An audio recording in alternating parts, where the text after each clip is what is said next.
دہشت گردوں کے ہاتھوں اسلحہ نہ لگ جائے اس لیے شام پر حملے کر رہے ہیں۔ اسرائیل کی عجیب منطق، حملے بڑھانے کا اعلان۔ صہیونی وزیر خارجہ گیڈون سار کا کہنا ہے کہ شام میں کیمیائی ہتھیاروں کے بھی سراغ ملے ہیں، جب تک اپنا ہدف حاصل نہیں کر لیں گے شام پر حملے جاری رکھیں گے۔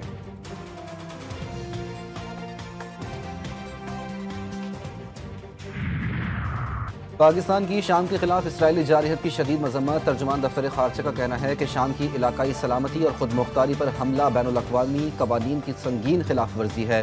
پاکستان شام کی خود مختاری اور علاقائی سلامتی کی بھرپور حمایت کرتا ہے۔ پاکستان اسرائیل کی جانب سے شامی سرزمین پر بزور قوت قبضے کو مسترد کرتا ہے۔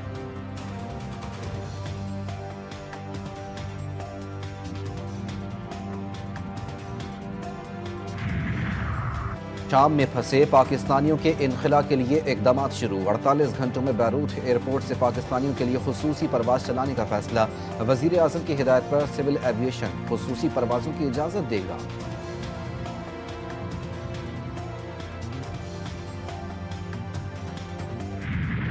غزہ میں اسرائیلی دہشت گردی کا سلسلہ نہ رکا۔ بیت حنون، بیت لحیہ، المغازی میں صہیونی حملوں میں 38 افراد شہید۔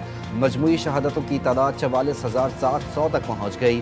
زخمیوں کی تعداد بھی 1 لاکھ سے تجاوز۔ اسپتالوں اور پیرامیڈیکل اسٹاف پر بھی حملے جاری۔ جنگ زدہ لوگ مزید بدحالی کا شکار۔ غزہ میں کام کرنے والی ڈاکٹروں کی ٹیم کی اسرائیل اور امریکہ پر کڑی تنقید۔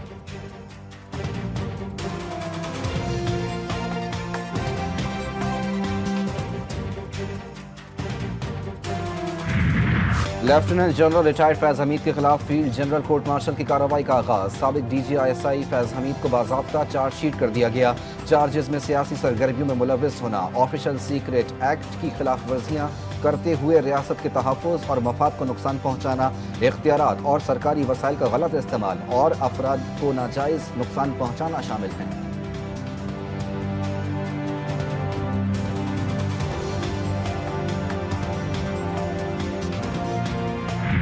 جنہوں نے اسلام آباد پر جو چڑھائی کرنے کی ایک انتہائی ناپاک کوشش کی، اس میں جو انہوں نے توڑ پھوڑ کی، جنہوں نے انتہائی پاکستان کے خلاف جو سازش کی گئی، اس میں جو ملوث ہیں ثبوت کے ساتھ، ان کو کسی صورت میں نہیں چھوڑا جائے گا۔ ملک کا معاشی استحکام امن و امان کے ساتھ جڑا ہے۔ PTI نے اسلام آباد پر چڑھائی کر کے ملک کے خلاف سازش کی۔ وزیر اعظم شہباز شریف کا کابینہ اجلاس میں اظہار خیال، کہا کسی کو قصوروار کو معاف نہیں کیا جائے گا۔ بدقسمتی سے ایک بار پھر سول نافرمانی کی کال دی گئی، جسے پاکستانیوں نے مسترد کر دیا۔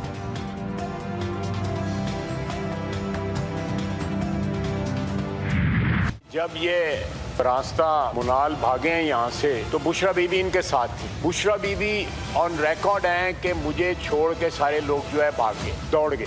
جب علی امین گنڈا پور صاحب کی گاڑی پہ حملہ ہوا، ان کے ورکروں نے ان کو ڈنڈے مارے، ان کے گاڑی کو توڑنے کی کوشش کی جب وہ بھاگ رہے تھے، تو ان کے گارڈز نے جو ہے فائرنگ کی اپنے ورکروں کے اوپر۔ یہ بھی چیز آن ریکارڈ ہے۔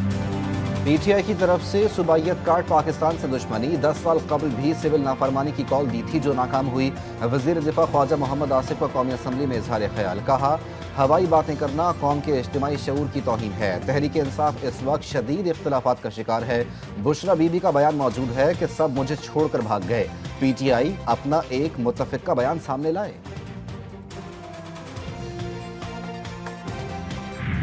اور ہماری یہی ڈیمانڈ ہے جناب اسپیکر کہ ایک impartial judicial inquiry, judicial commission ہونا چاہیے جو کہ اس چیز کی طے میں جائے کہ گولی کیوں چلائی، کس نے آرڈر دیا۔ پاکستان تحریک انصاف کے 12 ہمارے ساتھی شہید ہوئے۔ اپوزیشن لیڈر کا 26 نومبر کے واقعات کی جوڈیشل تحقیقات کا مطالبہ۔ قومی اسمبلی میں اظہار خیال کرتے ہوئے عمر ایوب نے کہا PTI کے 12 کارکن شہید ہوئے، 5000 سے زائد کارکنوں کو گرفتار کیا گیا۔ ہمارا پرامن احتجاج تھا، ایک شیشہ نہیں ٹوٹا تھا۔ ہم ملک میں رول آف لا کے لیے جدوجہد کر رہے ہیں۔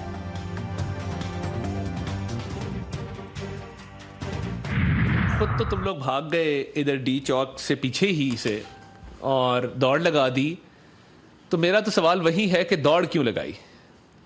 اب دوڑ کیوں لگائی کہ چکر میں آپ اب صحافیوں کو ٹارگٹ کر رہے ہیں؟ ان کے بچوں کے نام شیئر کر رہے ہیں, تصویریں شیئر کر رہے ہیں, ان کے گھر کے ایڈریس شیئر کر رہے ہیں, تو یہ تو کسی صورت بھی قابل قبول نہیں ہے. پی ٹی آئی فوج کو کمزور کرنا چاہتی ہے, ملک کے خلاف سازشیں کر رہی ہے. حکومت فوج اور ملک کو کمزور کرنے کی کسی بھی سازش کو کامیاب نہیں ہونے دیں گے.